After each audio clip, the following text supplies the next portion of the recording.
3 years to his mother's funeral. She'd been sick, and she spent her last years desperately searching for his missing brother. In the end, she passed away without ever finding him. After she was gone, he was left all alone. He finally crumpled up the missing person flyer. It felt hopeless, so he decided to leave everything behind him. He completely gave up on finding his brother and volunteered for a mission in Africa. He figured he'd never have a reason to come back to Korea again. But then, someone came to his door with a box. They explained that when his brother was finally found, these were the items he was holding. Inside was an old pocket watch and a photo. He stared at the photo. It looked like it was taken during some kind of movie shoot, but he knew better. He recognized it instantly. It was the pocket watch he'd given his brother as a good luck gift for his college entrance exam. His mind went back to that day. His brother had been so happy, thanking him and joking about how much more stylish it was than a digital watch. Then he remembered his brother noticing the inscription. The initials were right, but their last name, Cha, had been spelled Ka. His brother jokingly complained that it was wrong and needed to be fixed immediately. Back in the present, he just sat there, holding the chain. He opened it, and the hand started ticking. He was confused. He was sure it had been broken. Suddenly, he shot to his feet. A voice echoed in his head. It told him that by the time he was holding the watch, the speaker would most likely not be a part of this world anymore. He knew it wasn't just in his head, but there was nothing on the clock that could possibly make a sound. The voice was full of regret. His brother apologized, explaining that all he ever wanted was to find medicine for their mom. He thought he'd be back soon, but he ended up getting lost. The diary entry explained how it all began. On October 9th, 2013, his brother got a strange text message. It asked if he wanted to participate in an event where reaching the end of an obelisk would make his wish come true. Normally, he would have ignored it as spam, but seeing their mother lying sick in the hospital, he felt he had no choice. He accepted the offer, hoping it might actually be real. 3 days later, he knew it wasn't a dream. He had entered a new reality. It was a world filled with elves, dwarves, trolls, and even dragons. At the center of it all was a massive tower, the obelisk. His brother wrote that there were rumors you could become a god if you reached the top, but Jong-woo wasn't interested in becoming a god. He was there for one thing, the all-cure medicine, an elixir that could be found inside the tower. He formed a team with people who had the same goal and started to climb, but he quickly learned that this place was nothing like the real world. It was incredibly dangerous. That's when he made his choice. Believing it would only take half a year, he decided to cut off all contact with home. That was the moment he vanished. The diary entries kept coming. He wrote about losing allies in a war, but also about finding someone he loved. It was like his brother's whole life was flashing by. All of these memories were flooding into Yeon-woo's mind. It was like he was living through 5 years of his brother's life all at once. The entries showed that war was constant. It seemed like his brother was always fighting for his life. Then, things got dark. His brother wrote about a traitor appearing in their group. He mentioned his body feeling heavy, that someone had poisoned him. The last entry was from February 28th, 2018. He had finally found the elixir, but he was completely surrounded by enemies. He wrote that in that moment, he knew the only person in the world on his side was his brother, but he couldn't let anyone see how weak he was. The memories stopped. Yeon-woo just sat there, the weight of everything hitting him all at once. He looked down at the pocket watch in his hands, and then he saw the last message, a final entry addressed directly to him. It was his brother's last will. The message continued. It was his brother's voice, hoping that one day, Yeon-woo would hear these words. Yeon-woo sat in silence, just listening. But then, he felt a strange energy start to flow through him. It was mana. For the first time, he was feeling the power his brother had possessed, the power of that other world. But with that power came the memories of his brother's pain. It was so real. It felt like it was happening to him. The diary spoke again, addressed to his brother. It showed him with his friends, the people he trusted most in the world. And then Yeon-woo saw how it ended. His brother defeated, bleeding on the ground after being stabbed by those same friends. Even at the end, his brother's eyes were full of fire. All the sadness Yeon-woo felt was gone. In its place was nothing but rage. A message popped up. It said the process of inheriting his brother's power was only 5% complete. It couldn't finish until his body was ready. He gasped, sweating. The flood of information and power was almost too much to handle. He just sat there in the dark, staring at the glowing diary. Then, more messages appeared. The system told him his body had already started to change. He had new skills, and his stats were laid out right in front of him. Holding the watch, he looked at a picture of his brother. It all made sense now. He finally understood why his brother had to die, and who was responsible. He decided right then and there, he would get revenge. He'd enter their world, play by their rules, and do to them exactly what they did to his brother. Yeon-woo looked at the glowing screen in front of him. He thought it felt just like a status window from a game. The system said his body would adjust, but he could tell his new abilities were still pretty weak.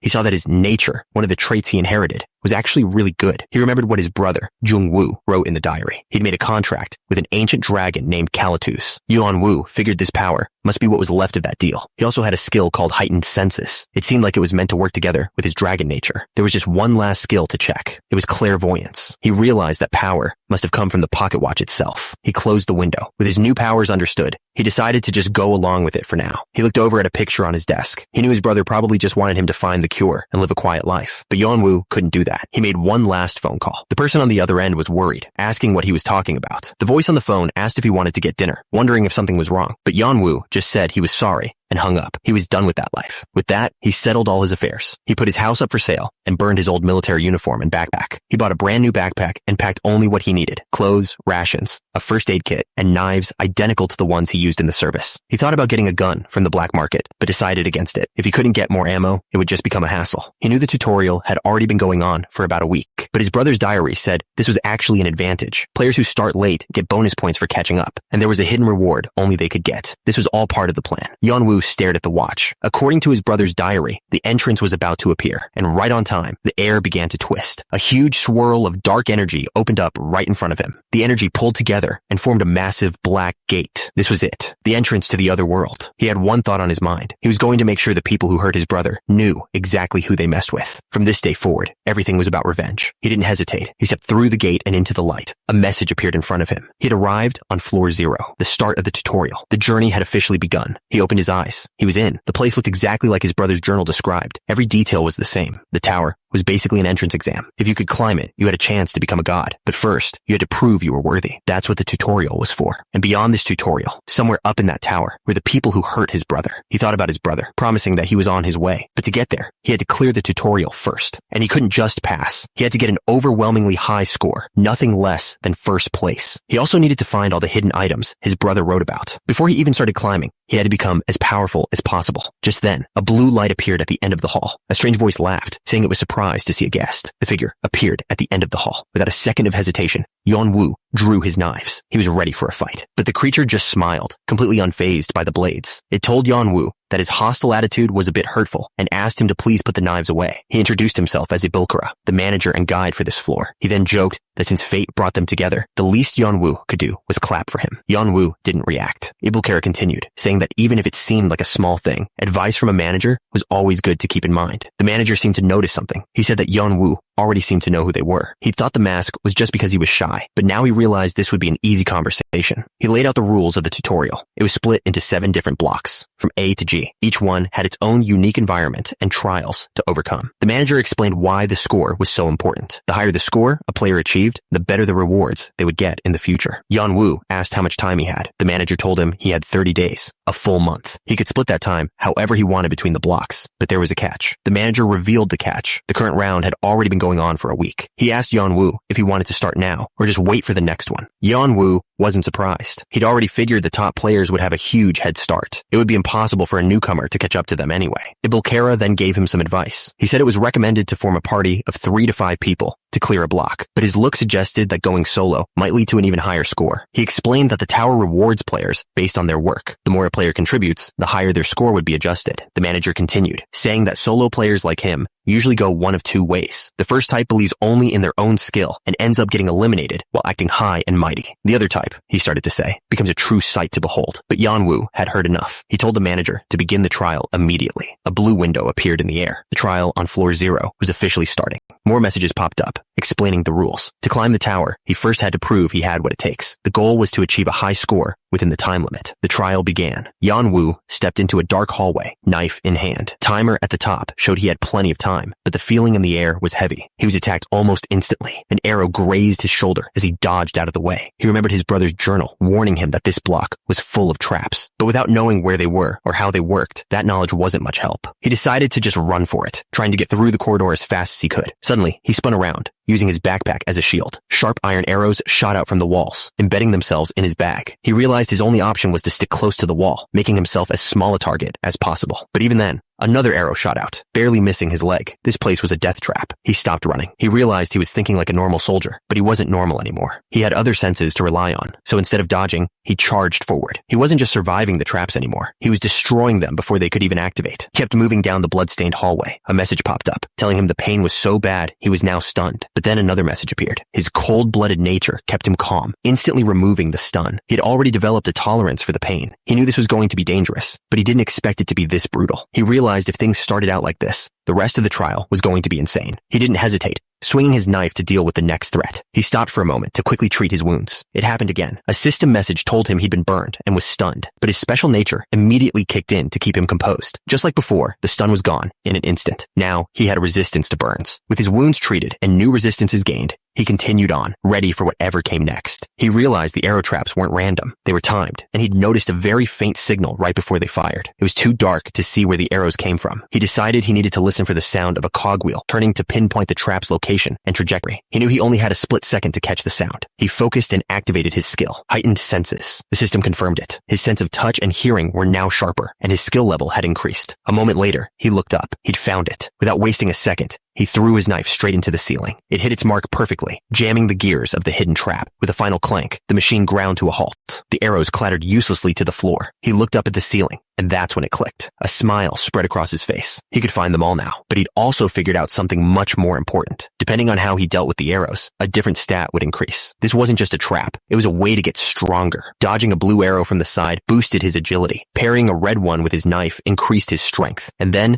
there were the yellow arrows. To get the reward for those, he had to let himself get hit. He took the hit, and his stamina went up. He was turning this death trap into his own personal training ground. The system window showed the results of his work. His strength and agility were both at 19, but his stamina was a little lower. He realized this was the perfect place to build the power he needed for his mission. He touched the wound on his neck. The pain was real, but it was a small price to pay. The only problem was his MP stat, which he couldn't seem to raise here. But if he could keep using the traps to boost his other stats, he'd be in a great position. But he wasn't alone. Unseen, someone was watching him through a screen, laughing to himself. Miles away, a strange green creature sat in a control room, monitoring dozens of players. He admitted that the more he watched the masked man in Block A, the more interesting he became. A grin spread across the observer's face. He was sure of it now. This guy was the real deal. He knew Yanwu would face countless dangers ahead, but if he could keep up this level of cleverness, he might just make it. Finally, a message popped up. He had reached the endpoint. A status window appeared, showing the results of his training. His strength, agility, and stamina had all shot up. Even his heightened senses skill had improved. Yanwu looked over the numbers. Everything except his MP had gone up way more than he expected. For just one day of work, this was a huge success. But it wasn't just about the stats on the screen. He could feel it in his body. He was stronger, faster, and tougher than he'd been just a few hours ago.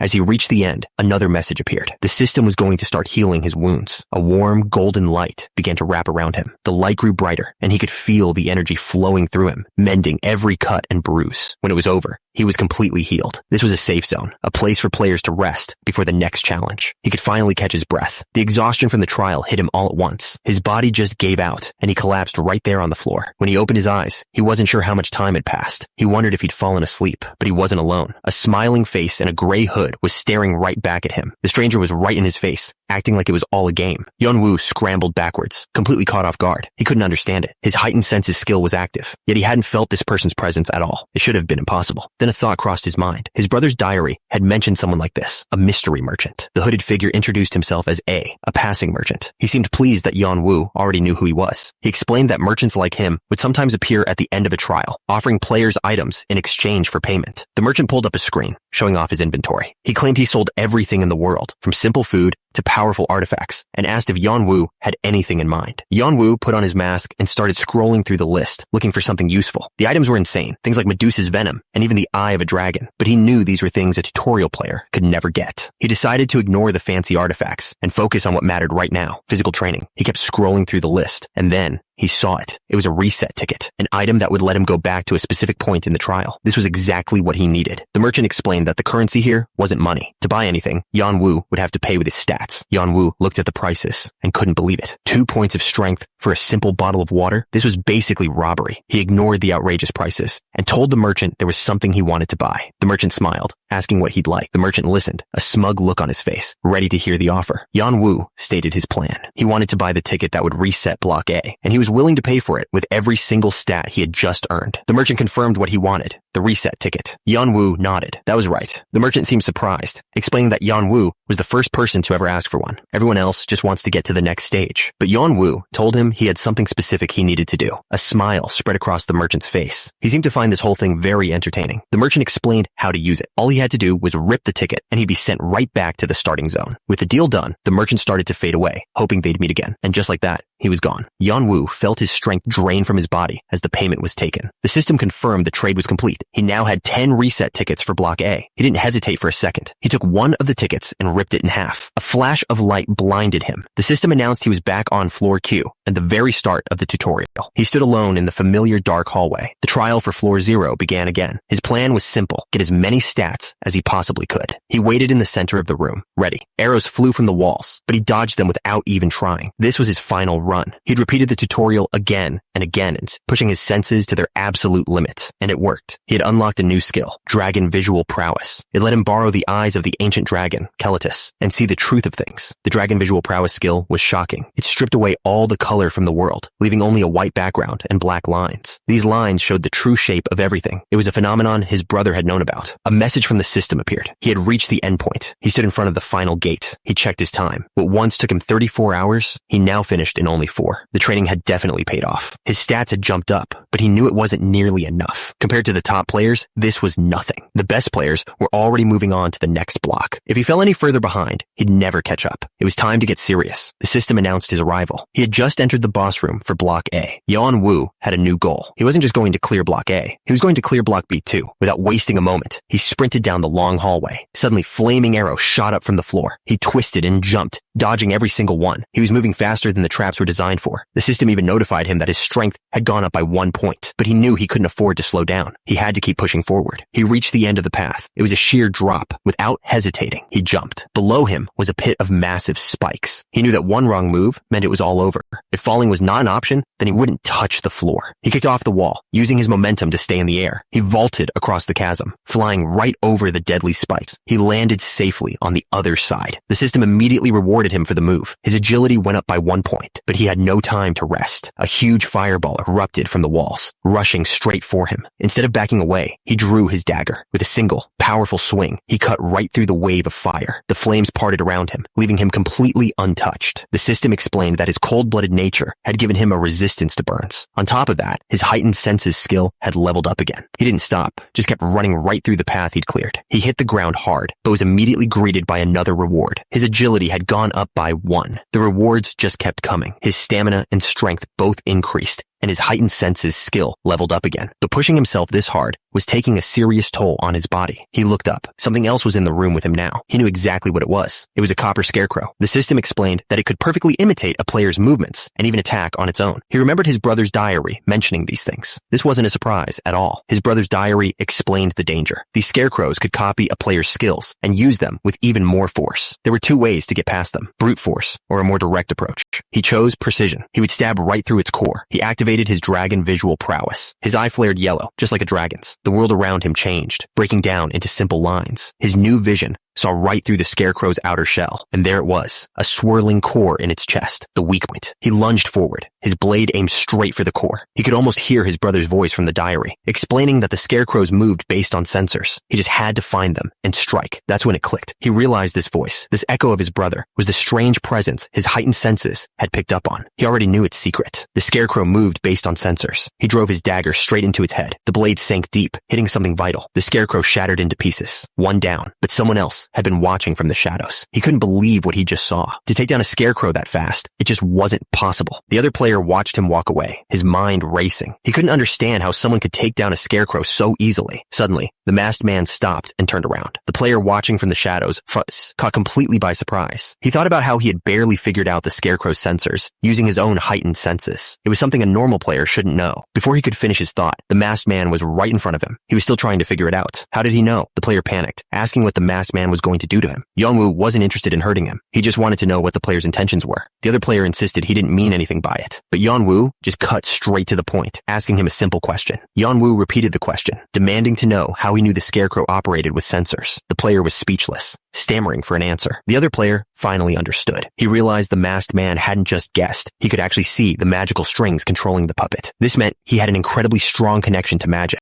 He was most interested in how Yeonwoo could see and control this magic. He asked him straight up if he would teach him how to do it. Seeing that Yeonwoo wasn't immediately agreeing, he quickly added that he wouldn't ask for the lesson for free. He figured the masked man must have been trapped here for a while, so he made his offer. He would help Yeonwoo get out of this place in exchange for the lesson. But Yeonwoo just turned his back, completely ignoring the offer. He started to walk away without a word. The player panicked, thinking his offer was rejected. He reached out and grabbed Yeonwoo, telling him to wait. He asked if Yeonwoo was really telling the truth, that he couldn't actually control magic. Yeonwoo simply stated that he had no reason to lie. That made no sense to him. He pointed at the shattered pieces of the scarecrow, completely confused. How could anyone do something like that without being able to control magic? The player was still trying to wrap his head around it. He knew those scarecrows were nearly impossible to scratch, let alone destroy in a couple of hits. The masked man's story just didn't make any sense. Yeonwoo stood there, thinking. He had told the truth, but he could see why the other guy didn't believe him. Finally, the player made up his mind. He decided to help Yeonwoo, even if he didn't understand him. He introduced himself as Yool and asked what Yeonwoo needed him to do. Yeonwoo accepted the offer. He told Yool he would clear a path and that he just needed to follow close behind. Yool quickly agreed. But just as they were about to move, Yeonwoo stopped. His eyes behind the mask suddenly glowed a piercing yellow. He turned to Yool and asked him why he was putting on an act. The question caught Yool completely by surprise. Through his dragon eyes, Yeonwoo could see the truth. He told Yool that the way he looked right now was just a fake front. Yeonwoo told him he could see his real form. He guessed Yool was probably only 10 years old and definitely not a normal person. He warned Yool that being a child didn't mean he'd get a free pass. Yool nervously agreed. With that settled, Yeonwoo didn't waste any time. He moved in to attack the next scarecrow. His dagger hit the core with explosive force. He moved so fast, it was like he was flying. He landed on top of it, driving his blade straight through its head. The scarecrow was finished. Yeonwoo just walked on as if nothing happened. Yool watched from behind a corner, completely speechless. He turned to Yool and told him they were almost at Block B. It was time for him to start explaining things. Yool started to explain. He admitted that he had a special ability to actually see mana. Yeonwoo was surprised, asking if it was something he was born with. Yeonwoo thought about it. It sounded like a bloodline skill, a rare power passed down through generations that only awakened in a few. These skills were passed down from ancestors, lying dormant until a descendant awakened them at just the right moment. Yool explained that his skill let him feel, see, and even taste magic. This made Yeonwoo wonder if the kid was a natural genius, just like his brother Jongwoo. His brother's special trait was called perfect adaptation. It meant he was naturally compatible with everything, especially mana. So while most people from Earth struggled with mana,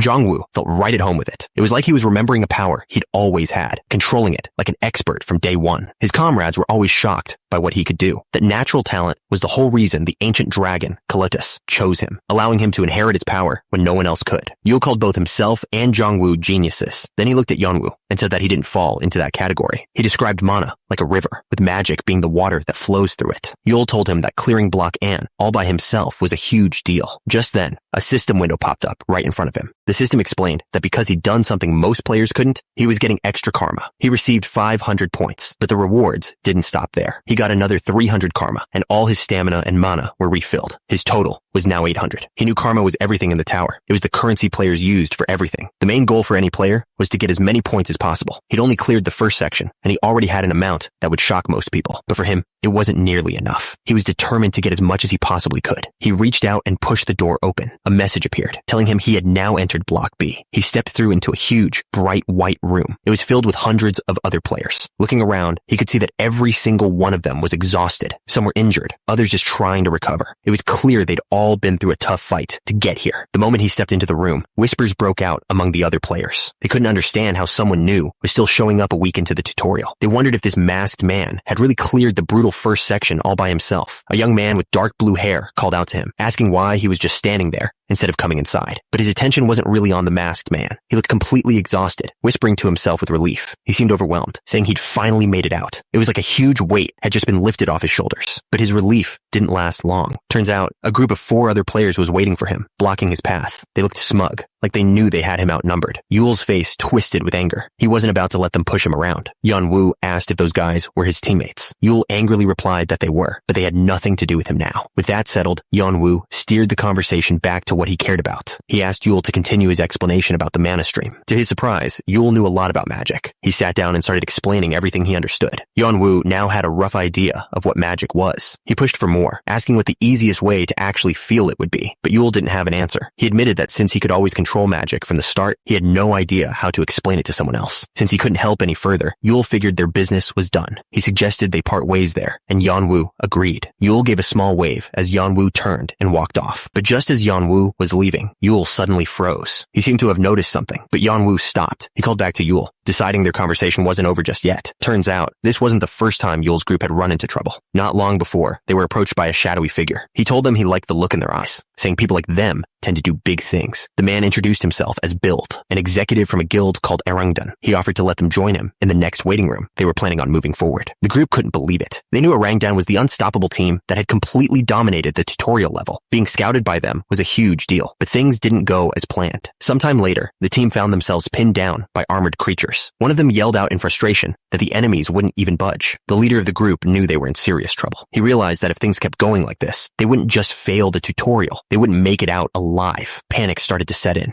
That's when he turned to Yool, who stood ready with a dagger. The tension between them was already building. The leader decided Yool was expendable. His only skill was analyzing magic, and he always stayed in the back during a fight. So, in the middle of the battle, he grabbed Yool. Yool was stunned, asking what he was doing. Then he threw Yool right at the monsters to create a distraction. While the creatures were focused on Yool, the leader yelled for the others to run. The rest of the team didn't even look back. He screamed after them, asking how they could just leave him behind to die. Back in the present, the bitterness was still fresh. Yool couldn't believe he'd ever trusted them. He turned to Yeonwoo, asking what else he wanted to talk about. Yeonwoo must have said something that hit close to home. Yool looked shocked, asking how he could possibly know about that. He quickly got defensive, telling Yeonwoo it was none of his business. Yool turned to his old teammates, his face filled with disgust. He told them to get lost, saying that just looking at them made him sick. He made it clear he wanted nothing to do with them, suggesting they all just pretend to be strangers until the tutorial was over. But then, the leader of the group did something completely unexpected. He suddenly bowed deeply. Yool was stunned. The man apologized for what happened, but then revealed his real reason for being there. He begged Yool to keep their past a secret. He pleaded with him not to tell anyone how they had abandoned him in the middle of a fight. The man was practically on his knees, saying he was counting on Yool to stay quiet. But Yool wasn't buying any of it. He told them to get lost and that he never wanted to see any of their faces again. With that, he turned his back and walked away, leaving them behind. The leader watched Yool go, a cold sweat running down his back. He had already told his boss, Bild, that Yool had sacrificed himself. If Yool said a word, he'd lose his spot in Erangdan. He couldn't let that happen. He gave a quick look to his men. They knew exactly what he was thinking. He thought about how hard it was to abandon him the first time. This time, it would be easy. They were in a quiet part of the room. No one was paying attention. He drew his sword. He figured he could just say Yool was another casualty from the boss room. But just as he swung,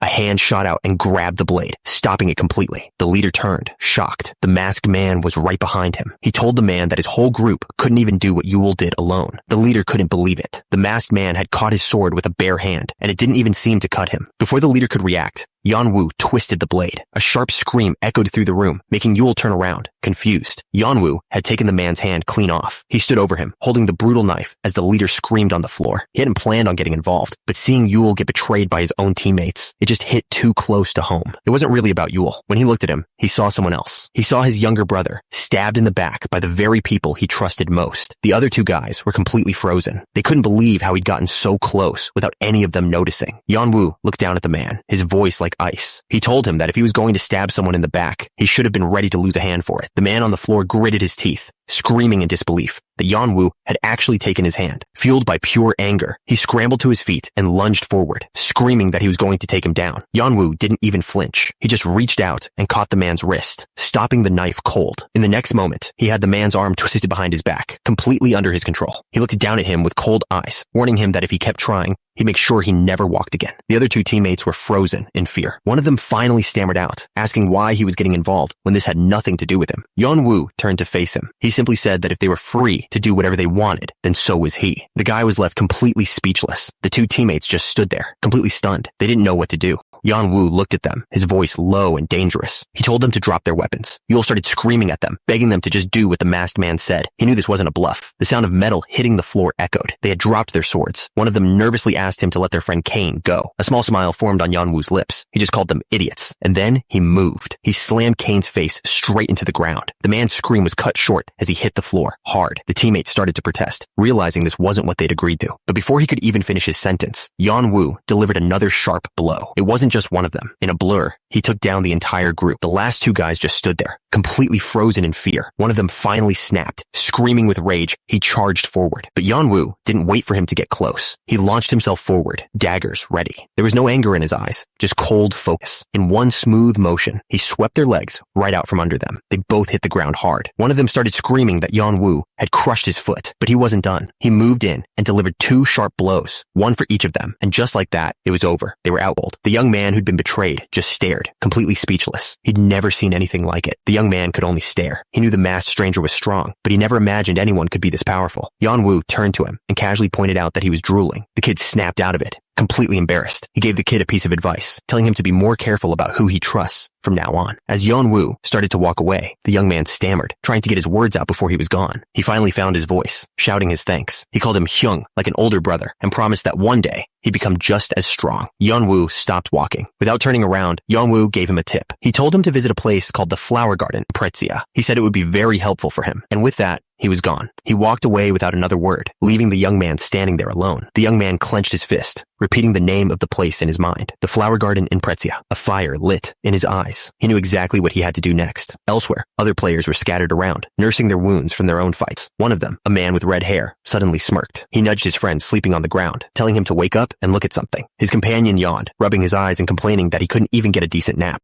The red-haired man started gossiping, asking if his friend saw what happened to those arrogant guys who were bragging about getting into a big clan. He grinned, pointing out that they got completely taken down. His friend stretched, not looking surprised at all. He said he always knew those guys would get what was coming to them, but then his eyes went wide. He asked his friend if the person who took them down really did it all by himself. The red-haired man confirmed it. He said the masked man cleared Block A completely on his own. His friend was amazed, calling the feat incredible. He then brought up a complication. The guys who got beat up were connected to a clan called Orangdun. He laughed, adding that they were just candidates, not full members. That's when he got an idea. He asked his friend what he thought about teaming up with the masked man. Since solo players that strong are rare, his friend wasn't so sure. He pointed out that getting involved meant they might have to fight Orangdun too. The red-haired man just laughed it off, asking since when his friend worried about things like that. He said he was going to go check on the situation and invited him to come along. The younger man just sighed. He told his Hyung that his nosiness was a bad habit. The red-haired man grinned, asking his friend if he was really going to sit this out. His friend sighed, admitting there was no way he could resist. He looked up with a huge smile, confessing that he loved this kind of thing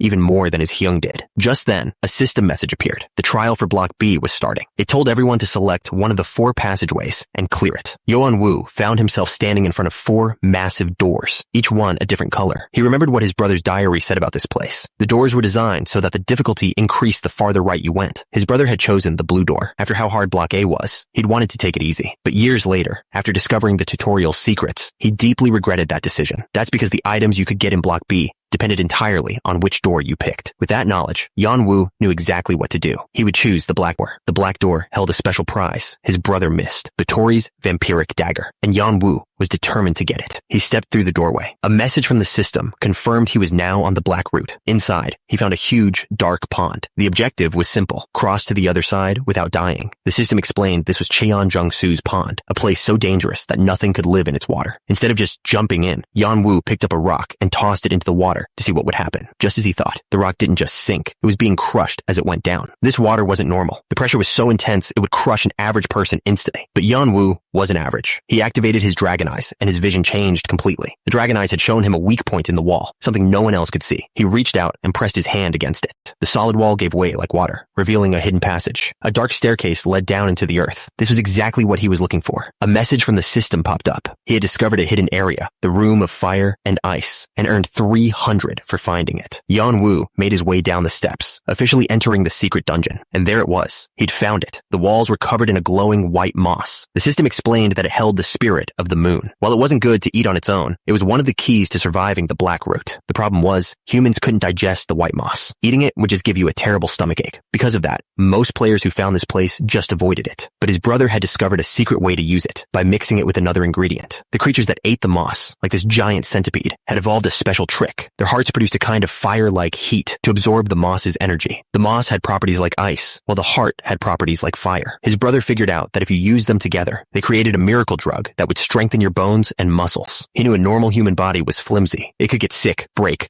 or tear way too easily. But there was a way to transform his body, to give himself a strong frame and durable muscles that would make it easier to fight. To do that, he just needed one thing. He lunged forward, knife ready to strike. The giant centipede was right in front of him. This was the animal he needed. Its heart, combined with the white moss, was the key to making his body stronger. The system described the creature. It mainly ate the white moss, but it wasn't a picky eater. Turns out, it also liked meat. Another message popped up, confirming it was a fire-type monster. That's when a hidden quest appeared. He had to hunt these monsters down before they could escape and ruin the ecosystem outside. The more he took down, the bigger the reward. He didn't hesitate. He drove his knife right into the creature's shell, but the shell was like armor. He realized his knife had barely gone in. He knew right away that normal attacks weren't going to work. The centipede's outer layer was just too tough. The knife had pierced it, but not deep enough to do any real damage. He had to be smart about this. He had no idea how much energy the monster had, or how big this dungeon was. This fight needed to be over quickly, so he decided to use his secret weapon. He activated his dragon eyes, and his vision changed completely. The centipede reared up, ready to attack. His dragon eyes saw right through its tough shell, revealing a single, dark, weak point. He'd found it. The creature towered over him, preparing to strike. Yanwu knew he had to time this perfectly. The centipede dove straight for him, but he was already moving, dodging to the side without a hint of fear. He planted his hand on its shell and vaulted onto its back, landing right on top of the weak spot. He drove the knife down with all his strength, right into the weak spot he'd found,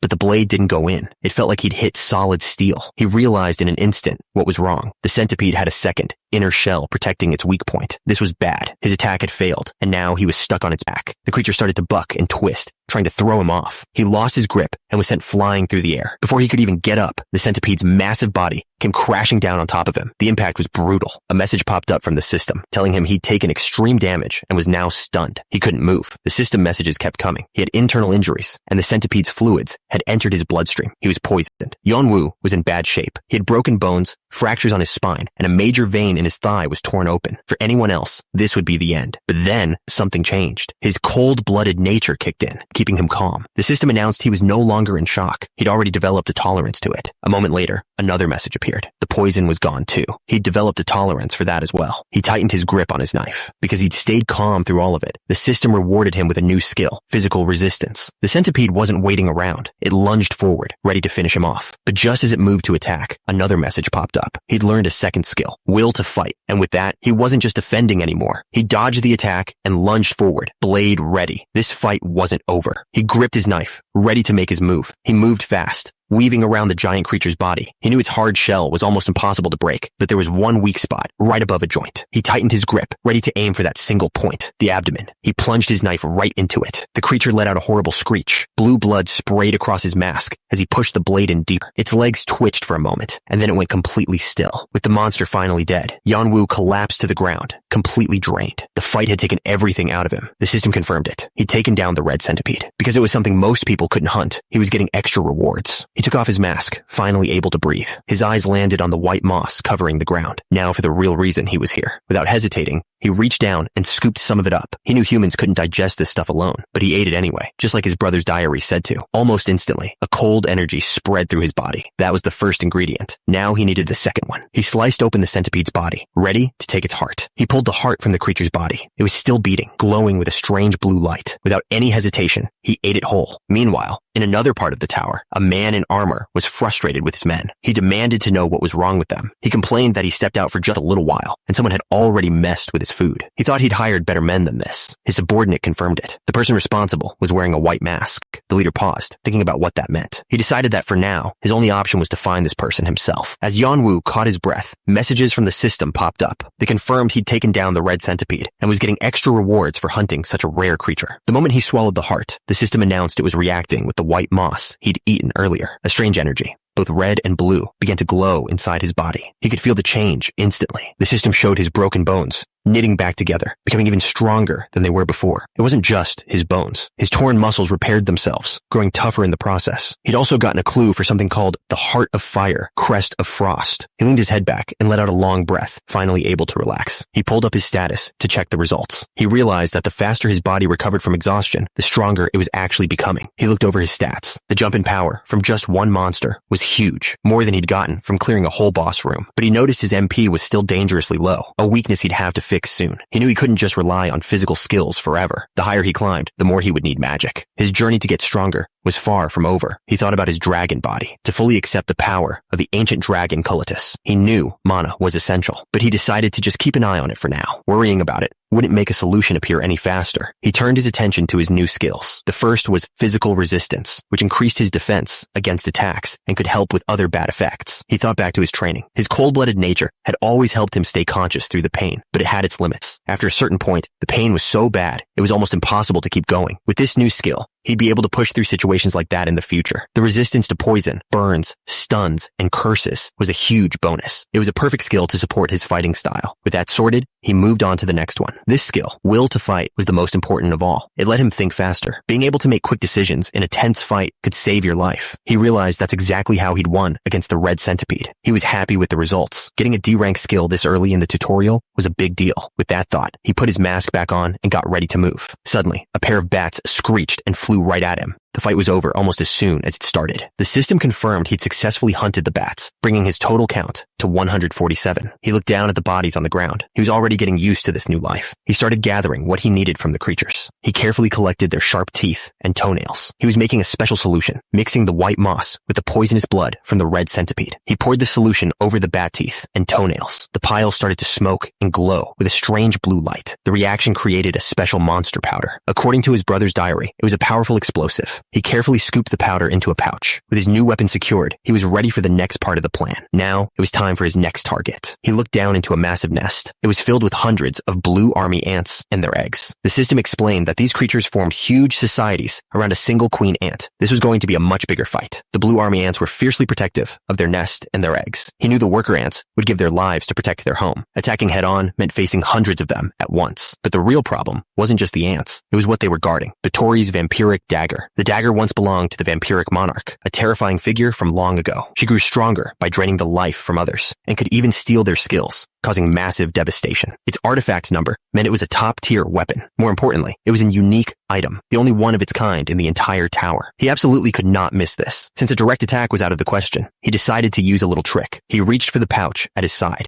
He pulled out the monster powder he'd prepared. A few of the ants suddenly stopped, looking around as if they noticed something was off. He tossed the pouches deep into the anthill. One of the ants cautiously approached, sniffing at the strange new smell. That was all the time he needed. He flicked open a lighter. With the trap set, he turned and ran without looking back. A second later, a massive explosion tore through the entire tunnel. The system confirmed it. The ant tunnel was successfully blown up. Hundreds of ants were wiped out in the blast and the fire that followed. He paused for a moment, watching the chaos he'd created. With the entrance secured, he stepped over a dead ant and headed deeper into the nest. The explosion didn't get all of them. He immediately started cutting down any survivors that got in his way. The explosion didn't get all of them. He immediately started cutting down any survivors that got in his way. He walked deeper into the nest and found the nursery. The blast had wiped out the baby ants and even the eggs that were about to hatch. Still, he knew there were a lot of worker ants left to deal with. He decided he could handle these smaller ones after he got his hands on Batory's vampiric dagger. That was the real prize and the most immediate danger he needed to face. And just like that, the danger found him. A huge shadow fell over him as a massive creature with glowing red eyes appeared from the ceiling. It was the queen blue army ant, much bigger and stronger than all the others. He didn't seem scared at all. He just calmly drew his knife, ready for the real fight to begin. A system window confirmed it. This was the official boss monster, the queen. He lunged forward, driving his knife straight into the queen's tough shell, but his knife barely scratched the surface. He remembered his brother's diary. There was supposed to be a hidden door somewhere in here. The massive queen stood guard, surrounded by fire and her unhatched eggs. And there it was, right behind the creature. He'd found it. A simple knife wasn't going to work. He pulled back his hand, activating a skill. Black claws formed over his fingers as he swung with all his strength. The blow landed right on the queen's head with a bright flash. He watched calmly, waiting to see if it was enough to take the creature down. The claws connected, slicing right through the queen's tough armor. The massive creature crashed to the ground, finally taken down. With the boss out of the way, the path was clear. Stepping over the dead ants, he headed straight for the hidden door he'd been looking for. He pushed it open, ready for whatever was inside. The system confirmed it. He'd entered the shrine of the vampiric monarch. It was a huge, dark room with a throne at the far end. Sitting on the throne was a ghostly image of the vampiric monarch herself, Batory, and in her hand was the prize, the vampiric dagger, glowing with power. The system described the weapon. It was a unique item that could drain the life force of anyone it struck. He couldn't help but smile. This was it, the hidden piece that would give him a massive advantage and close the gap with the top players. The dagger's basic abilities were decent, enough to make an enemy bleed, but Yanwu knew its real power was hidden, locked away in a sealed option. He thought about its original owner, the vampiric monarch. This wasn't just any weapon. It was dangerous. He didn't hesitate. He reached out and grabbed the dagger. The moment he touched it, a dark energy shot up his arm, and the blade began to glow. He gritted his teeth, fighting back. The stories were true. The dagger chose its wielder, and if it didn't accept you, it would consume your mind. But his brother had figured out a way around that. He'd found a secret method for new players to control the dagger, even without being chosen. He looked at his other hand. hand. The plan was extreme. Anyone else would have called him crazy for even thinking about it. Then he did it. He drove the glowing blade right into his own hand. The pain was intense, but he pushed the blade deeper. This was the only way to force the dagger to accept him. Turns out, Batory's vampiric dagger wasn't just a weapon. It was the name of a skill, and it was incredibly difficult to master. The original owner, the vampiric monarch, was so selfish, she didn't want anyone else using her weapon after she was gone. So she sealed its true power away. But with his own blood, Yanwu had just broken that seal. The system confirmed it. He now held the true form of the vampiric dagger, a weapon that could drain life force and even devour souls. He looked at the transformed weapon. This was its real power. The dagger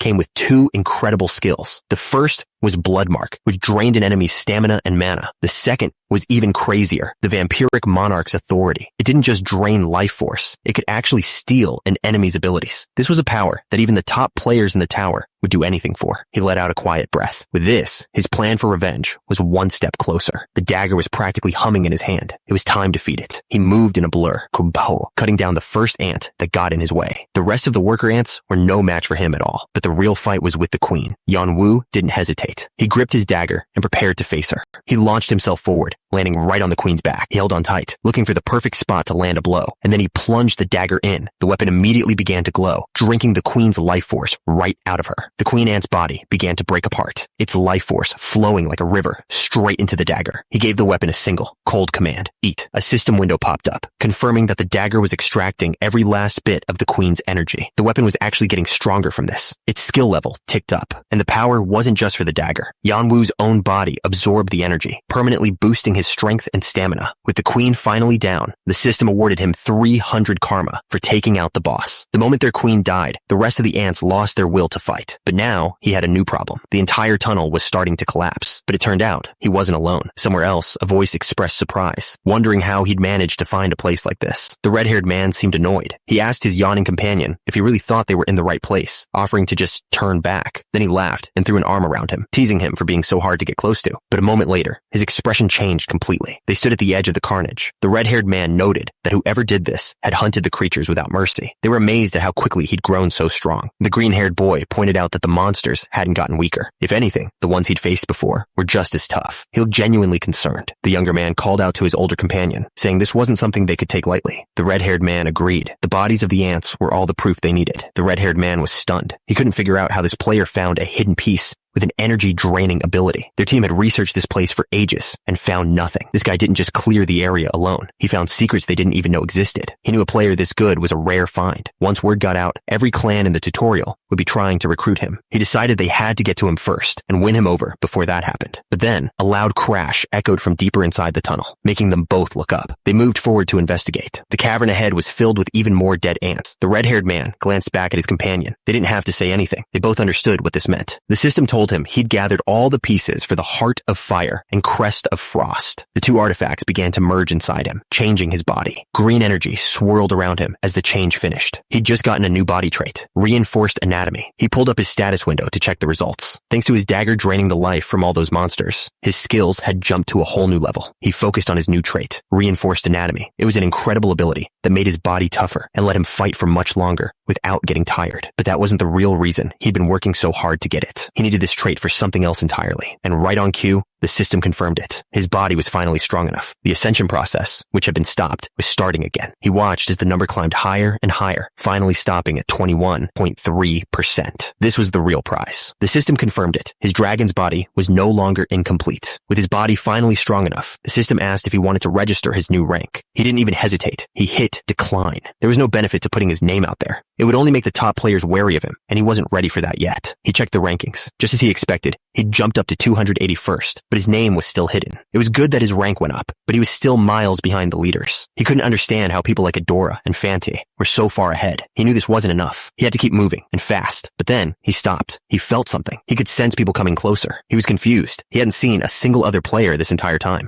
His hand tightened on his dagger. He suspected he knew who was coming. The guys from Arangdan, here for revenge. Just then, a voice called out from the darkness behind him. Yeonwoo didn't waste a second. He spun around and swung his blade. The dagger stopped just inches from the stranger's throat. The kid's eyes were wide with terror. He stumbled backward and fell. His red-haired friend screamed his name, Doyle. The red-haired man jumped in front of his friend, blocking Yeonwoo's blade with his own sword. But in an instant, it was over. Yeonwoo knocked the sword right out of his hand. The man stared, furious, and demanded to know what that was all about. Yeonwoo looked down at them coldly and asked if they were from Orangdan. The red-haired man was confused, asking why he'd bring up Orangdan. Yeonwoo didn't lower his guard. He just asked why they were tracking him in the first place. The guy argued back, saying that even if they were following him, attacking them out of nowhere was completely out of line. But Yeonwoo's logic was simple. He told them that if they were tracking him with no business, he had every reason to believe they were enemies. The red-haired man had no answer for that. Finally, the red-haired man sighed and apologized, admitting they hadn't thought things through. Yeonwoo just watched them, waiting. With the tension broken, he asked them again what they wanted. The red-haired man's face lit up. He pointed right at Yeonwoo and asked him to join them. Yeonwoo was just confused. The offer was so out of left field, he didn't know what to say. Doyle looked like he wanted the ground to swallow him whole. Doyle immediately jumped in, scolding his friend for being so embarrassing. Khan just looked confused. Yeonwoo didn't say a word. Yeonwoo had heard enough. He just turned and started to walk away. The red-haired man panicked, shouting for him to wait. Khan grabbed his arm, stopping him. He demanded an answer, repeating that Yeonwoo should join them. Yeonwoo's response was simple: impossible. He told them he didn't know who they were or what they did. There was nothing appealing about them that would make a partnership worth his time. Khan couldn't believe it. He asked how it was possible that Yeonwoo didn't know who he was. Yeonwoo just asked if he was supposed to. The guy was genuinely floored. He pointed at himself, asking how anyone could not know the tutorial's biggest star. Doyle sighed and stepped in again. He explained to Yeonwoo that his friend was basically a snob and hard to talk to, but he wasn't a bad person. He then properly introduced them. He was Doyle, and the red-haired guy was Khan. The names clicked for Yeonwoo. He realized he was talking to the 3rd and 11th ranked players in the entire tutorial. Doyle smiled, admitting it probably looked suspicious for them to be here when they should be in a completely different area. Yeonwoo suddenly agreed to trust them. Doyle was completely shocked, but he wasn't just taking their word for it. He activated his dragon eyes. It was a skill he'd just discovered. It let him see the true nature of people. Those with good thoughts appeared bright, while those with bad intentions looked dark. When he looked at Khan and Doyle, both of them were bright. They were telling the truth. But that just raised another question. Why would players like them come all the way back here just to find him? Doyle got straight to the point. He asked if Yeonwoo was already part of a team or a clan. Yeonwoo told him he wasn't. That was exactly what Doyle wanted to hear. He explained that there was an artifact in Block E they desperately wanted, but they needed a bigger party to get it. Yeonwoo asked a simple question. If they needed help in Block E, why not just find people who were already there? He realized their plan.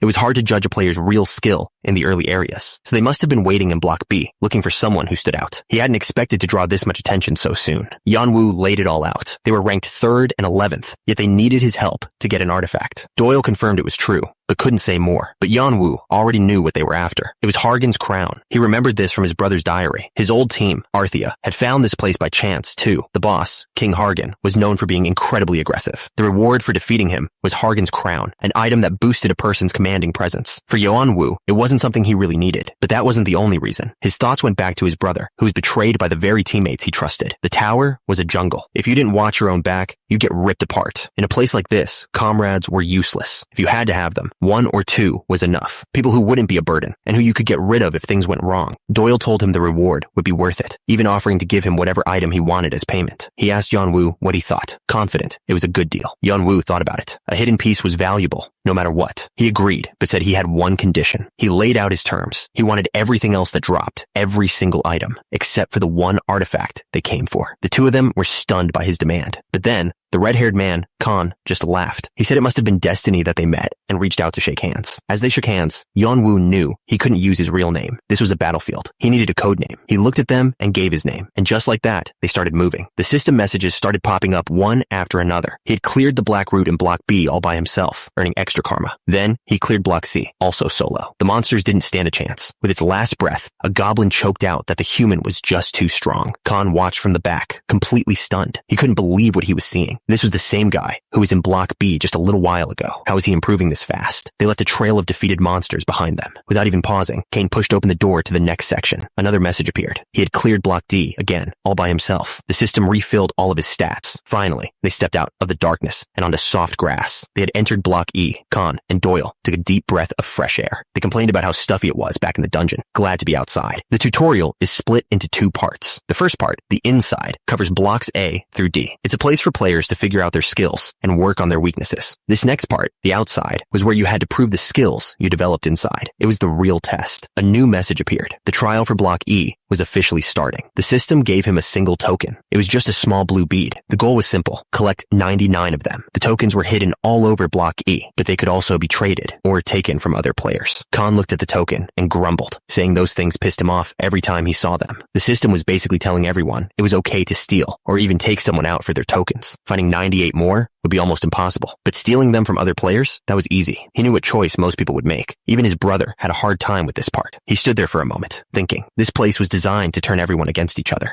Khan looked at the single token, totally confused. He figured Yeonwoo either had a plan to get the tokens fast, or maybe he'd already collected all 99 of them. Yeonwoo just told them he was ready to go. Khan got excited, saying they should hurry and find the hidden piece in Block E before worrying about the tokens. He warned them it was a long way off, though. Block E was bigger than all the other areas combined. He started to describe the area. The eastern part was dry, full of black, rocky mountains that acted like a huge wall. The west was totally different, with a peaceful river flowing through it. In the south, there was just a long line of hills. But as you went north, the land changed again, becoming a thick, dense forest. And at the very end of that forest was a muddy swamp. Because the land was so different everywhere, each area had its own kind of monsters. Goblins and other small creatures liked to build their villages in the forest. But the swamp was home to something else entirely. Things that were much, much worse. The swamp was home to some of the most dangerous creatures in the area. With their goal set, the three of them started their long walk into the forest. But they weren't the only ones making moves. Elsewhere, in a room full of weapons, a meeting was about to start. An armored man was confused. He asked why the player who destroyed Kahan's group was now working with Khan and Doyle, especially since they were supposed to be in Block E. His subordinate reported that the two of them hadn't been seen in Block E at all. In fact, a witness had spotted them back in the Block B lobby. The leader was furious, demanding to know why he was just hearing about something so important now. The subordinate admitted they hadn't suspected anything. That's when the leader slammed his fist on the table, finally understanding. Khan and Doyle had gone back to scout him. He gritted his teeth, cursing them for getting ahead. It was clear Yeonwoo had already made enemies he didn't even know about. The leader was convinced that this masked man wasn't just causing trouble. He believed his actions were a direct insult to his group, Orangdun, and their allies. His subordinate reported that everyone was already outside, on standby. That was all he needed to hear. The leader announced they were heading out to find the masked man right now, but miles away, completely unaware he was being hunted. Yeonwoo was finally taking a moment to rest. He thought about how quickly time was passing. It felt like he'd been on the run constantly, without any real rest. The night sky reminded him of his time in Africa. His brother, Youngwoo, used to love the quiet solitude of nights like this. He watched the flames dance, lost in his thoughts. As he looked over at his companions, he realized they were different. Unlike most players, Khan and Doyle were always laughing, full of a confidence that felt almost like a free spirit. He found them to be an interesting pair. They seemed to accept this dangerous lifestyle, like it was completely normal. He wondered where two people like that even came from, and their teamwork during a fight was seriously impressive. It was so natural, it didn't look like they practiced at all. Khan was the muscle, always fighting on the front line. Doyle was the brains, hanging back and reading the situation. No matter what an opponent threw at them, they were always perfectly in sync. They would die for each other without a second thought. That kind of trust was almost impossible to find. He couldn't figure out their relationship. They definitely weren't brothers. It was strange to see two people with their skills and backgrounds sticking so close together through all this hardship. But one thing was for sure, they looked good together. He wasn't trying to figure them out, and he definitely wasn't trying to fit in. Seeing them together, he couldn't help but think of someone else, his brother. He was getting sentimental as the night went on. He was supposed to be getting rid of useless thoughts, not creating more of them. Suddenly, his eyes snapped open. Something was wrong. Khan sat up, asking what was going on. It wasn't time for their watch yet, and he wondered how anyone could sleep through the noise. Doyle just yawned. He apologized for not handling the intruders sooner, explaining he was just waiting for them to get a little closer. Khan got serious for a moment. He asked Yeonwoo if he thought these guys were here for him specifically. Then he shrugged it off, saying it didn't really matter. Either way, they were here now. Khan drew his sword, ready to fight. Khan looked at his sword, almost insulted. To him, the fact that these guys even dared to draw their weapons was the real problem. He didn't waste a single second. One swing, and the intruders were already in chaos. Their leader screamed for them to scatter, realizing how badly they'd messed up. But Khan wasn't about to let them get away. He tore right through them, a blur of motion and steel. They didn't stand a chance. While Khan was busy, Doyle was doing something else entirely. Suddenly, insects started swarming around him, thousands of them, moving as one. Turns out, Doyle was a Tamer who specialized in insects. It was a rare and difficult class, since controlling creatures with such low intelligence took incredible skill. The insects completely covered the attackers. They screamed in terror, yelling that they were being eaten alive and couldn't see a thing. In a panic, they fled into the dark forest. Doyle watched them run, but then he noticed something strange. The men were running straight towards another group hiding in the bushes, and their target was sitting right there by a fire. This second group of attackers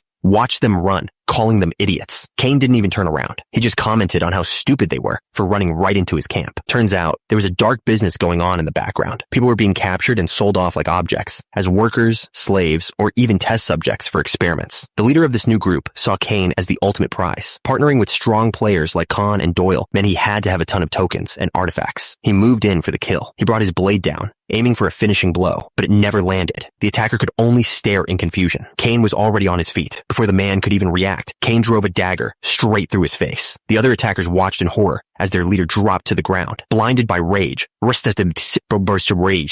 of the men screamed and charged forward, determined to get revenge for their boss. Kane didn't seem to care. He just moved forward and started cutting them down one by one. The fight was brutal and fast. Kane moved like a shadow, weaving through their attacks. With a single clean strike, another one went down. The rest of them panicked and yelled for everyone to retreat. After it was all over, they sat down to count what they'd earned. They'd taken down 21 people in total and collected a good number of tokens. But Doyle explained that this was just a small part of the picture. He said there were over 1,000 people in this area, all fighting for the same thing. He laid out how the system worked. The strong players just take tokens from the weaker ones. To survive, the weak have no choice but to hand them over, getting taken advantage of again and again. This meant the strong could just sit back and collect tokens quickly, while the weak were always struggling. That's how the huge gap between the top players and everyone else was created. Doyle told him to just focus on collecting as many tokens as possible, since they were used for karma and buying items. Then he said all the tokens they'd just gathered were for Kane. Khan showed up and told him to consider it a down payment for the deal they'd made. Kane asked if they were sure, since they needed karma too. They just laughed and told him not to worry, insisting they had plenty. He packed the tokens away. This was going easier than he thought, but his mind was already on the next objective. Block E. That was the last place to get a massive amount of karma. He knew a powerful enemy would be waiting there, and that fight was the key to increasing his magic power and finally completing the succession process. Later that night, someone suddenly yelped in pain. A boot shot out and kicked their campfire apart, scattering the burning logs. Khan turned to Kane, his expression serious. He warned him that their next opponent was on a completely different level than anyone they'd faced before. Doyle just smiled, and a soft blue light appeared over his hand. Tiny, glowing insects began to flutter around his fingers. They sat around the rebuilt fire, the mood quiet and focused. Doyle looked over at Kane, a grin on his face. He seemed genuinely impressed. Doyle explained that the insects were called flame bugs. When they faced a natural enemy, they would burn themselves up along with their target. He was amazed by the sheer variety of creatures in the tower, admitting there was still so much he didn't know. Sometime later, they were deep in the forest, clearing out a nest of monsters. The lizard men were strong, but they were no match for his blade. In no time at all, the entire area was littered with their bodies. Khan walked over and asked what he was doing. Kane didn't look up, explaining that he was extracting the lizard men's eyeballs because they were useful for making certain artifacts. He said he needed them to forge an artifact called Gaij's Eyes, which was based on a giant with 100 arms and 1,000 eyes. As they moved on, Khan suddenly stopped. He pointed out that it looked like someone else was ahead of them. Doyle looked down and saw the proof. There was a fresh trail of blood on the ground. Kane dipped his fingers into the blood on the ground. It was still fresh. Khan guessed it was about 8 hours old. Doyle worried that if another group found the hidden area first, it would be a huge loss for them. But Kane pointed out a problem. The tracks only led deeper into the forest. There was no sign of anyone coming back out. He then showed them something else. Marks on the ground where a heavy body had been dragged. Khan realized what it meant. The lizard men had used a player as bait to lure others in. Khan asked what happened then. Kane explained that in this place, the monsters weren't always the prey. Sometimes, they were the ones doing the hunting. Khan was annoyed, but he had to admit he was impressed. He'd thought Kane was naive, but the guy was staying perfectly calm when it mattered most. Kane stood there, completely unfazed by the danger. Doyle, on the other hand, looked seriously worried and finally started to explain. He told Kane that this place was called Hargan's lair. Of course, Kane had to pretend he didn't already know everything about it. Kane asked for more details, confirming if Hargan was the commander of all the lizard men, their king. Khan admitted that taking him down was impossible, even if he and Doyle worked together. Kane asked if that was still true with him there to help. Khan's expression turned serious. He explained their goal wasn't to kill the boss, but to steal something. He laid out the strategy. There were two bosses, a male outside and a female inside. Khan said he would deal with the male himself. While he was busy, Kane's job was to distract the female. That would give Doyle the perfect chance to sneak in and grab the crown from her head. After that, they would all escape. Khan warned Kane not to fight her directly, no matter what. He just had to keep her occupied. Kane understood perfectly. To him, this was no different from a mission on the battlefield in Africa. The only change was that now, he was more of a mercenary than a soldier. With the plan set, it was time to begin. A system message popped up, confirming they'd found the hidden lair and rewarding them with karma. Just ahead, lizard men stood guard at the entrance. The guards spotted them instantly, hissing and shouting that humans were here. Their cover was already blown. Suddenly, a huge, clawed foot slammed down, shaking the ground. The system confirmed it. The hidden boss, Hargan, the lizard man king, had appeared. He roared, furious that they had dared to enter his territory. Then a hidden quest popped up. The mission wasn't just to steal something anymore. It was to take down Hargan and all his men. The reward was huge. His crown, his weapon, and even the lair itself. The pressure coming off the monster was insane. For Kane, it felt just like the first time he'd ever entered the tutorial. It was the same kind of fear he'd felt when he was first sent to a war zone in Africa, but this time was different. This kind of pressure was new to his team, but for Kane, it was familiar.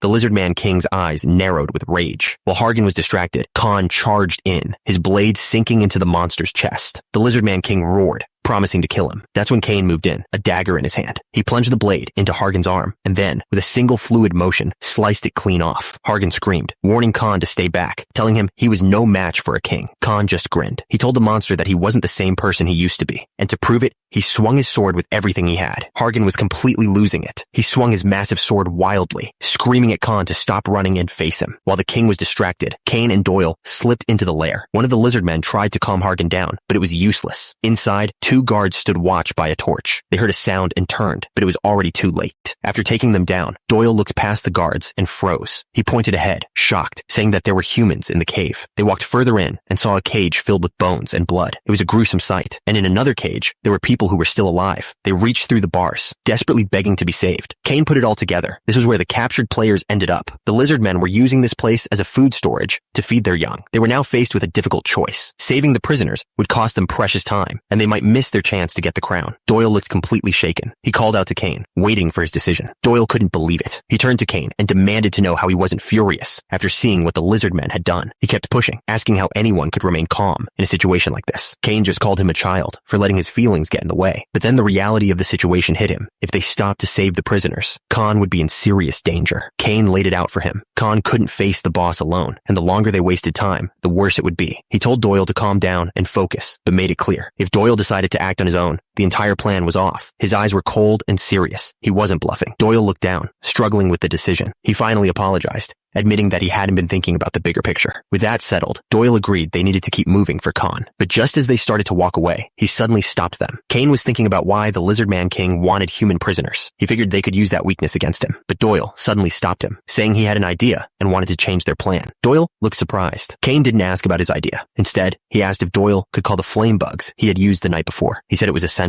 Doyle summoned his flame bugs, and they got to work. They moved deeper into the lair, taking down the guards one by one. One of the last guards spotted them and screamed that humans were in the lair, but it was too late for a warning. The shouting reached the Lizard Man King. He immediately panicked, yelling that he had to get to his babies. He was worried the humans were after his children, who were sleeping nearby. That's when his eyes locked onto someone in the shadows. Kane stepped out of the darkness, holding a small sack. He stood right in front of the king, completely calm. He casually asked the king if he liked fireworks. The king had no idea what he was talking about. Without another word, Kane hurled the sack right over the king's head, straight towards his sleeping children. The king completely lost it. He screamed in terror, desperately reaching for his babies. The sack flew right past the king's desperate grasp and landed perfectly in the nest. It burst open, covering his children in a strange, thick powder. Turns out, the powder was made from monsters in other dungeons. Kane yelled at Doyle to send his flame bugs toward it immediately. Doyle didn't hesitate. The bugs shot forward, and the powder ignited in a massive fireball that completely swallowed the king. The king's eyes burned with pure hatred. When the smoke cleared, he saw Kane standing over the nest, holding one of his children. He held a dagger right to the small creature's throat, ready to end it. The king completely lost his mind, screaming in helpless fury. He had been totally defeated. Kane pointed out the irony of the situation, saying the king treated humans like livestock. Then, he dropped the small creature right onto the body of its dead mother. He held the dagger to the small creature's neck, reminding the king that what he did to others could easily happen to him. The king roared, demanding he let his child go. But while the king was distracted, Doyle's flame bugs swarmed the queen, who was lying wounded on the ground. They exploded, and the queen was swallowed by a massive fireball, letting out one last scream. And just like that, it was over. The system announced that they had taken down the boss monster, Hargan, the queen of the lizard men. Her death sent a wave of panic through the rest of the lair. Doyle looked on, shaken, but Kane was calm, explaining that in this world, it's always kill or be killed. With the queen down, Doyle urged him to hurry and find Khan. He reached down and picked up the crown from the queen's body. He held it up, relieved that their mission was a success. But just as they were about to leave, a furious roar echoed through the cave. It was Hargan, the Lizard Man King, and he looked completely different. Hargan stared down at the queen's body, his eyes wide with shock. His shock twisted into rage. He roared, promising to avenge her and their children. Then he did something horrifying. He began to devour her body. The system confirmed it. The king was absorbing the queen's power. A mutation was starting, and the boss fight was entering its second phase. Red energy flared around him as his body began to twist and change.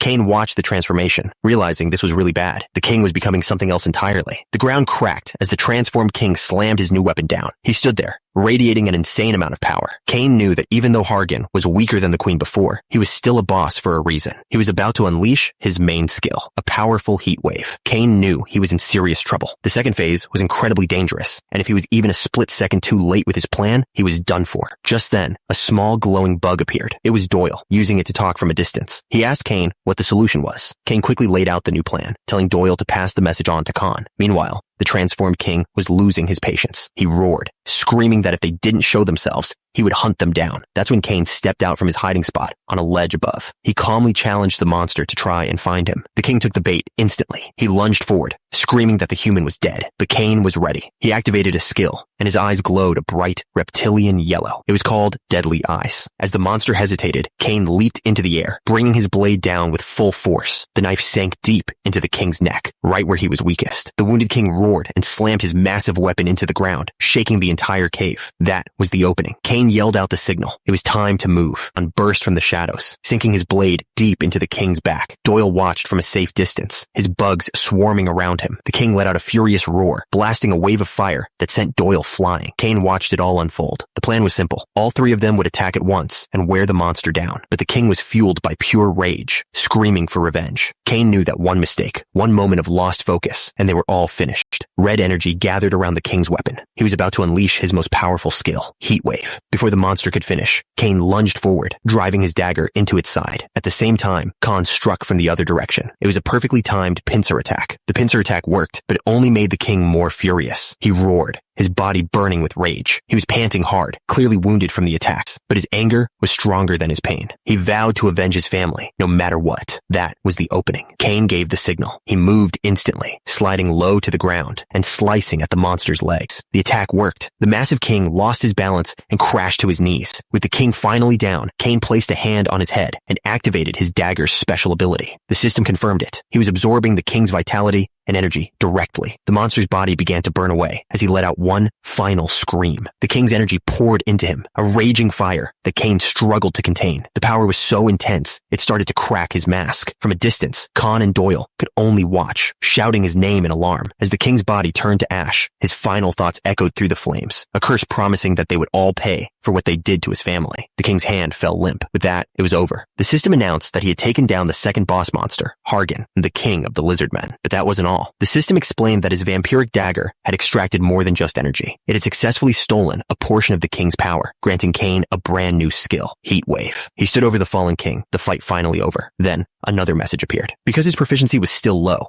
the system was modifying the stolen skill. Heat Wave was changed into something new, Flame Infusion. It was a skill that would let him add fire properties to his weapon. Just then, Khan and Doyle ran up to him, calling his name. He looked completely drained. Khan put a hand on his shoulder, asking if he was all right. Doyle told him to rest, worried his wounds would reopen if he kept moving. But Yeonwoo just brushed it off, saying he was fine. He got annoyed with their fussing and told them to go check on the people they just freed from the cells, who didn't look like they were doing well. The rescued prisoners were overwhelmed. One of them fell to his knees, thanking them for giving him the chance to avenge his fallen comrades. Khan tried to be humble, but one of the rescued men recognized him. He asked if he was the famous Blood Sword, and then pointed to Doyle, calling him Foxy Tail. Khan just laughed, joking that he was trying to keep his identity a secret. The prisoners were buzzing with excitement, but Khan corrected them. He explained that he wasn't the one who led the raid. He was just helping his teammate. He looked over at Yeonwoo, who was sitting by himself. Khan made it clear that without him, none of them would have made it. Hearing that, the prisoners' expressions changed. They stared at the masked man, their gratitude now mixed with a new kind of fear. One of the rescued men was still haunted by the memory of being trapped in that cell. He approached Khan, wanting to talk about something that was bothering him. Nearby, Yeonwoo listened quietly. The man warned Khan to be careful around Doyle. He claimed that when they were found, Doyle had wanted to abandon them in the cells, calling him inhuman. Khan immediately told him he was way out of line. Khan's anger flared, and he grabbed the man by his shirt. The man froze, completely shocked by the sudden violence. Khan exploded. He reminded the man that they had just saved his life, and that both he and Doyle were badly hurt doing it. He yelled that while they were out there fighting, the prisoner had done nothing but get himself captured in the first place. He was furious that the first thing the man did was try to turn them against a teammate. Khan warned him to be very careful about what he says from now on. The man started stammering an apology, but Khan wasn't having it, telling him to speak up. The prisoner bowed his head and begged for forgiveness. Khan told the man he had a lot of apologizing to do. The prisoner immediately turned to Yeonwoo. Bowing his head, and begging for forgiveness for his rudeness. But the man was furious with his own people, calling them traitors. He remembered how they all used to rely on him in the cells, how he'd risked his life for them. But as soon as he needed them, they all turned their backs on him. One of the other prisoners approached him, trying to make excuses for not backing him up. The leader just told him to leave him alone. Not giving up, the man tried a different approach. He started talking about a treasure trove they had found, suggesting they could all get rich from it. While the prisoners dealt with their own drama, Khan and Doyle stood together quietly. The leader of the prisoners overheard the others whispering. He angrily asked if surviving meant they should turn on the people who just saved their lives. The other man laughed it off, saying he wasn't suggesting anything that crazy. He had a different idea. His plan was to steal some of their things and make a run for it. The leader was worried they'd get caught and taken out on the spot, but the man had a trick up his sleeve. He said one of his party members had a skill called quick hands that was perfect for the job. He asked the leader if he was in. After a moment, the leader agreed. He was in. Meanwhile, the real team was going over their own plans. Now that Yeonwoo was back, Khan confirmed that he and Doyle would be the ones to take Hargan's crown. Khan was thrilled, throwing his arm around Yeonwoo and telling him he was the best. Yeonwoo just told him to shut up. Doyle watched from the side. He could tell Yeonwoo wasn't the type to trust easily. Yeonwoo seemed to feel his gaze and glanced back. Khan confirmed their deal. He told Yeonwoo that the blue sword of scales and ownership of the entire lair were his, just like they promised. The system showed the details. The blue sword of scales was a D+ grade weapon, and the deed gave him everything in the lair. But Yeonwoo knew these items wouldn't be very useful once he got deeper into the tower. He also got Karluna's dagger. It was only a grade weapon, but its power grew with the user. Yeonwoo figured it was good enough to get him through the rest of the tutorial. Doyle noticed Yeonwoo's lack of excitement. He asked what was wrong, pointing out that the items were pretty good, but then he stopped and looked up, sensing something else. He asked if the person hiding up there was going to stay hidden forever. A swirling blue portal opened up in the ceiling above them. A hooded figure stepped out of the portal. They joked about being found during a game of hide and seek, adding that they wanted to meet the group anyway. The figure seemed surprised, asking Yeonwoo how he knew about the mystery merchant. Yeonwoo just said he knew a little. This was a big deal. Usually, you had to seek out the merchant. It was incredibly rare for the merchant to come find you personally. The merchant laughed, asking if they could pretend not to see him next time, since being found right away wasn't any fun. Doyle shot back that if they'd ignored him, he probably would have just left. The merchant just smiled, wondering how they knew. Yeonwoo didn't waste any time. He offered to sell the lair's deed and the blue sword for 150 tokens. The merchant thought he was trying to bargain and countered with a slightly higher offer of 160. But Yeonwoo wasn't bargaining. He just kept raising the price. First 180, then 200. The merchant started to sweat, realizing this was going way over what he expected to pay. Yeonwoo explained that the longer they waited, the more expensive it would get. He reminded the merchant that if he didn't buy the deed, the entire cave would disappear, and with it, every single item inside, including the magic refinement stone. The merchant froze. He had no idea how Yeonwoo knew about that. Turns out, the tower always rewards players for big accomplishments. Hargan's lair was a place where you could find these magic refinement stones. They were incredibly rare and valuable, which is why mystery merchants were always hanging around the area. Yeonwoo told him he could always just take the stone himself. Mining it would be a pain, but with the time it would take, he could just earn more tokens another way. That was it for the merchant. He begged Yeonwoo to stop, agreeing to give him whatever he was asking for. Yeonwoo told him the final price was 2,000 tokens, but the merchant had to throw in some extra items he had. The merchant muttered that Yeonwoo was more terrible than the rumors said. A moment later, the system confirmed the sale. The sword and the deed were gone, and Yeonwoo's token count jumped up. The merchant just stood there, completely broken. He couldn't believe he'd been scammed by a player. He mumbled that he had nothing left. The merchant accused Yeonwoo of trying to rip him off again. Yeonwoo just calmly replied that if anyone heard them, they'd think he was the one being bullied. The merchant admitted he was the desperate one. He then tried to change the subject, offering to trade bonus stats instead. But the merchant just got angrier, thinking about how unfair the whole thing was. He imagined someone else yelling that no one would ever make a trade like that and just walking away. He was absolutely furious. Finally, he let out a sigh and calmed down. He decided to make one last special trade, offering Yeonwoo a unique mask. The system described it as the ghost's white face, an item that could hide the wearer's presence completely. As the merchant and the others left through a portal, Yeonwoo put on the new mask. It felt strange, like the world was warping around him as the mask seemed to become part of his skin.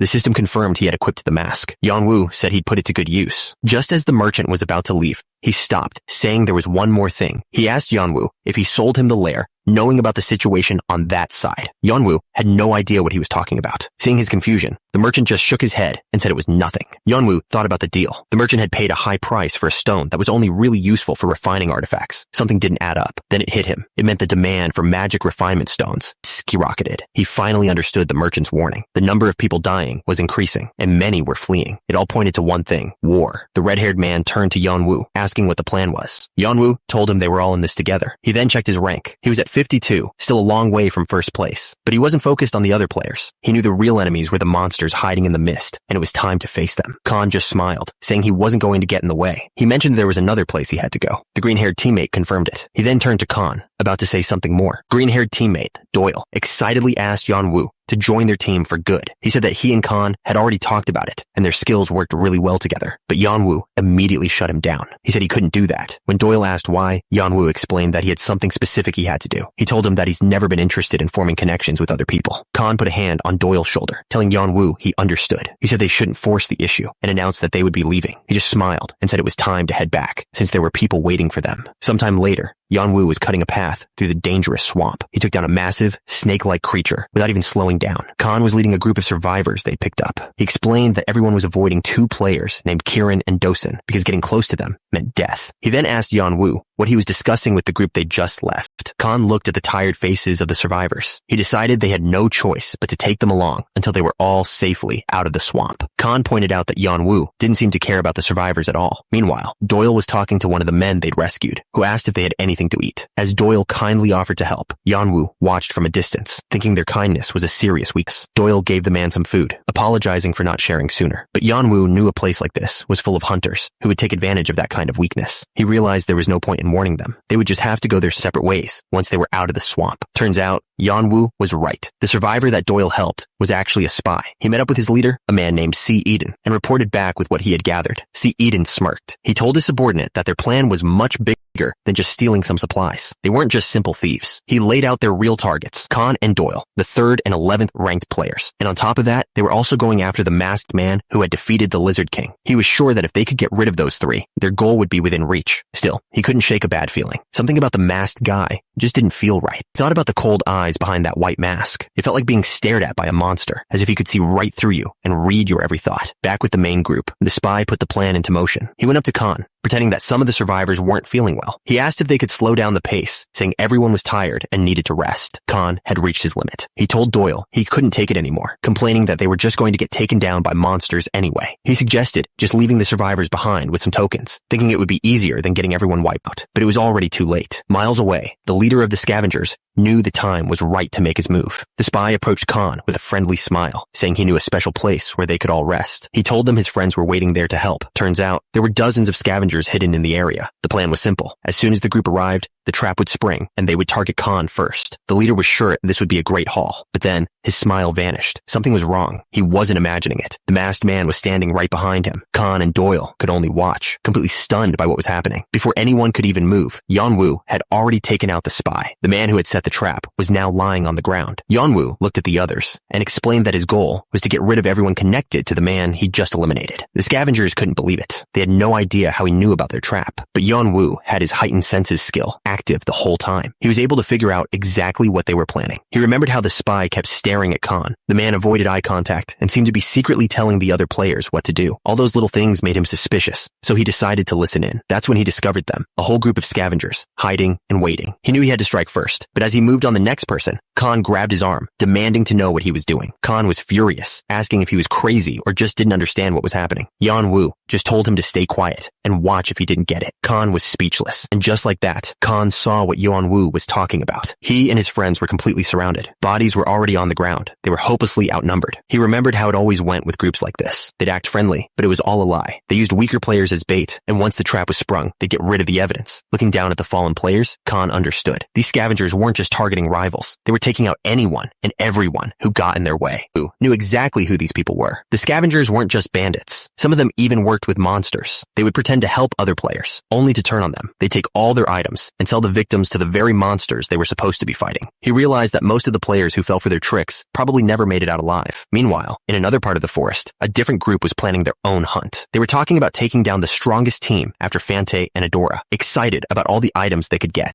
Two of them, Gypsum and Noin, were already arguing over who would get a special sword from their target. Another man told them to shut up, reminding them they were about to face the Lizard King. But as he spoke, he couldn't shake the feeling that something was wrong. He looked down at his communication device. There was no response. He started to panic, shouting for Gypsum, but the man had just disappeared. He called out for Noin, but there was no answer. Just a moment ago, they were all arguing over loot. Now, two of his men were gone without a trace. A cold sweat ran down his back. This wasn't a coincidence. He screamed a warning to the others, They were being hunted. The rest of the group panicked, shouting and running in confusion, but their hunter was already among them, watching the chaos he'd created. One of the men just stood there, his eyes lifeless. He was already gone. With his last breath, he tried to warn the others. He told them to run from the ghost. That's when the leader felt a hand on his shoulder. The masked man was right behind him. He turned, and his eyes went wide with terror. He finally saw the face of the ghost that had been hunting them. The leader of the scavengers didn't even have time to react. The man he was hunting was standing right in front of him. The red-haired man was furious. He complained that another group was pretending to be fair, all while setting a trap. That's when a shout from behind made him turn around. An attacker was already on the ground, taken out instantly. The red-haired man looked up and saw the person responsible, the masked player known as Kane. Kane moved like a blur, cutting through the enemy ranks. They screamed for someone to stop him, but it was useless. A young survivor could only watch from the ground, completely terrified. Seeing their chance, the red-haired man and his own group jumped into the fight. The fight was over in an instant. The confident ambush had turned into desperate cries for forgiveness. The remaining scavengers dropped to their knees, begging for their lives. They claimed they were just following orders and had no other choice if they wanted to survive. The red-haired man wasn't having any of it. He grabbed one of them, his voice shaking with anger. He asked how they were any different from the cannibals they'd fought before, accusing them of enjoying the hunt and taking down helpless survivors. The red-haired man didn't hesitate. He finished the scavenger himself. The dying man knew there was no reason to be merciful to people like them. After it was all over, Yeonwoo just watched the others. They were completely drained from the fight. The red-haired man knew this was hard for them to understand. They had just saved a group of schemers instead of the helpless slaves who were already gone. He figured it was a new experience for them, but for him, it was all too familiar. Yeonwoo knew everyone would feel conflicted. Some would be angry, others would question their own actions. All he could do was wait for them to figure it out on their own. The red-haired man finally turned to Yeonwoo, asking how he could be so okay with everything. Yeonwoo just said he was used to it. The man was stunned, unable to imagine what kind of life he must have lived, and asked if everyone from his world was the same. Yeonwoo replied that if everyone was like him, his world would have gone crazy a long time ago. The red-haired man let out a tired laugh, burying his face in his hands. The whole situation was just too much. A moment later, he looked up and asked if he could be honest about something. The red-haired man admitted that he was supposed to assume people were just playing the victim, but he confessed that honestly, they were scared of Yeonwoo, too. He realized Yeonwoo must have been suspicious of the scavengers from the very beginning. That's why he never lost his cool. Then, it hit him. The real reason was that Yeonwoo never trusted anyone to begin with, and that meant Yeonwoo never trusted them either. Yeonwoo finally spoke. He said it wasn't like he thought of them as total strangers. He explained that everyone has their own story. If they couldn't get along, then going their separate ways was the only choice. It was time to part ways. The green-haired man was furious. He yelled at his friend, asking what he was doing and reminding him how good Yeonwoo had been to them. But the red-haired man just grabbed him and told him to sit down. His friend was stunned into silence. The red-haired man just repeated his command, his expression serious. The discussion was over. The green-haired man looked at his friend,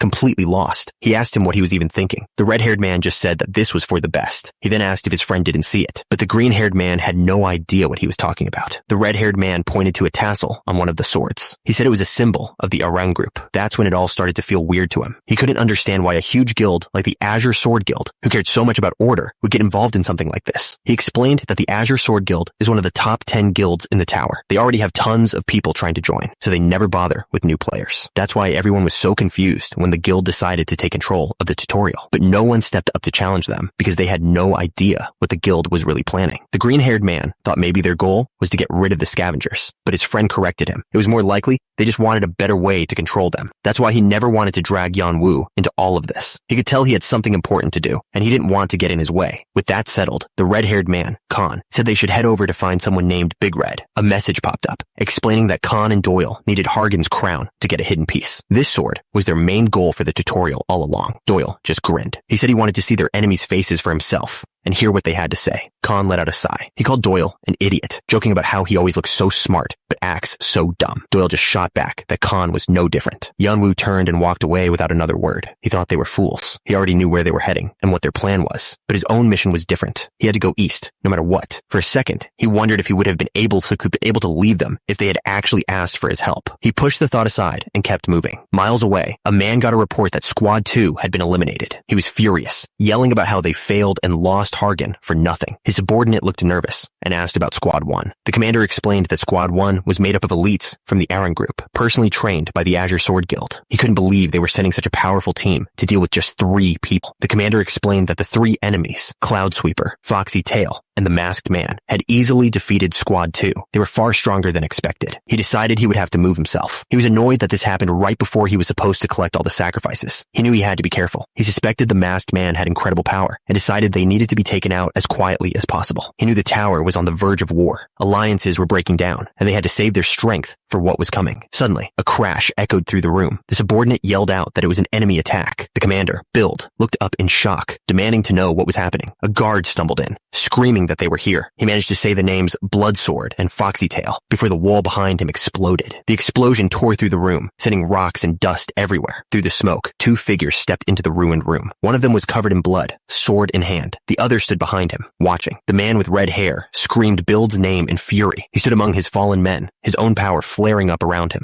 That's when another intruder appeared, a swordsman in armor. He smiled, saying he was getting bored and had been waiting for some fun. He looked straight at the red-haired man and challenged him to a fight, calling him Iron Lion Whelp. The two of them clashed instantly, their swords meeting with a flash of light. Meanwhile, far away in the Brown Plains, the domain of the orcs, a lone warrior was cutting his way through their ranks. An orc charged forward, ready to strike, but Yanwu was faster. He grabbed the orc by the throat, stopping it dead in its tracks. With a blade pressed to its neck, he asked the orc if it had seen an oil lantern on top of a mountain. The terrified creature stammered that it hadn't, but others had seen a house up there. That was all Yanwu needed to hear. He knew Akasha's snake would only appear under special conditions, and he couldn't find it without help. He looked down at the orc and demanded to know exactly where the house was.